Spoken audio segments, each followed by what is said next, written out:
Alors actuellement, je fais des études de théologie. Je prépare le bac canonique de théologie, c'est-à-dire un diplôme qui consiste en 2 ans de philosophie et 3 ans de théologie, en vue ensuite de faire une licence théologique qui correspond à un master civil dans le domaine de la... J'aimerais me spécialiser dans le domaine de la théologie morale.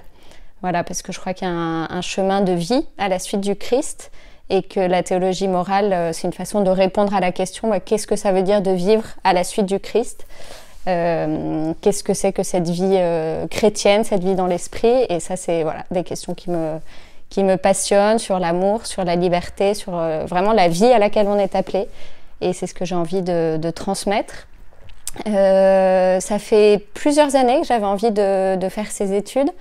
J'avais eu une formation théologique au début de mes années de consécration. Quand je me suis consacrée les premières années, on faisait des études en sciences religieuses. Mais je sentais le besoin d'approfondir, d'une part pour ma propre vie. Quand on consacre sa vie à Dieu, voilà, ça donne envie d'approfondir aussi qui est Dieu et qu'est-ce que ça veut dire qu'entrer en relation avec lui, qu'est-ce qu'il nous dit dans sa parole, comment la lire, comment la comprendre, comment l'incarner aussi. Donc voilà, donc j'éprouvais vraiment le désir d'approfondir ça. Et puis, durant mes années d'apostolat, je me rendais compte que souvent, les gens nous posent aussi beaucoup de questions et parfois je sentais mes limites pour répondre et je sentais que j'avais besoin d'aller un petit peu plus loin. Voilà, donc j'avais vraiment ce désir et puis c'est maintenant que ça a été possible et je pense que je le fais. Finalement, c'est une richesse tout ce que j'ai vécu avant parce que j'aborde la théologie avec des questions concrètes, mes propres questions et puis les questions de beaucoup de personnes avec qui j'étais en contact dans la mission. Du coup, voilà, je crois qu'il y a encore plus de soif, encore plus d'intérêt, donc je le fais avec beaucoup de joie. Je crois qu'aujourd'hui, l'Église se pose beaucoup la question de la place de la femme au sein de l'Église elle-même. On est en plein synode sur la synodalité et c'est une question qui revient régulièrement. Et du coup, je crois que la femme a aussi une place spécifique en théologie. Et que moi je crois vraiment à la complémentarité entre hommes et femmes et la complémentarité aussi entre les états de vie. Je crois que le regard d'un prêtre, le regard d'un laïc ou le regard d'une personne consacrée sont complémentaires et s'enrichissent mutuellement.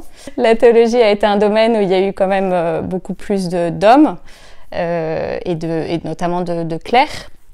Et moi je me rends compte là où je fais mes études, on est peu de femmes, mais d'autant plus je me dis c'est important qu'il y ait des femmes aussi qui se forment en théologie, qui puissent donner une parole sur Dieu, sur l'écriture, et transmettre la doctrine de l'Église avec notre être de femme, quoi, parce que je crois qu'on le vit pas de la même manière, on ne l'assimile pas de la même manière, on ne le transmet pas de la même manière, et je crois que les deux sont vraiment complémentaires et qu'il y a une richesse à donner aussi.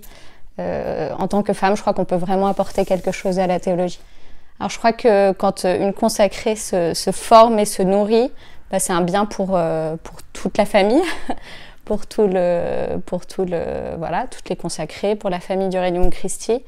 D'une part parce que... Attends, il faut que je réfléchisse.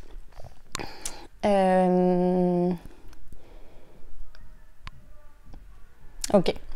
D'une part parce que soi-même, moi je sens que ces études, elles me consolident aussi dans ce que je suis, à la fois dans ma vie chrétienne, dans ma vie consacrée. Ça me donne une assise aussi plus, encore plus solide et je crois que c'est une grâce et ça répercute pour le bien de la communauté et de toutes.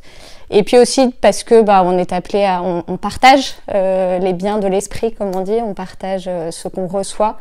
À la fois dans le cadre des conversations de la vie courante, dans le cadre éventuellement de prédication de retraite, d'accompagnement. Voilà, donc je crois que c'est toujours un bien pour la communauté que les unes et les autres se nourrissent, se forment.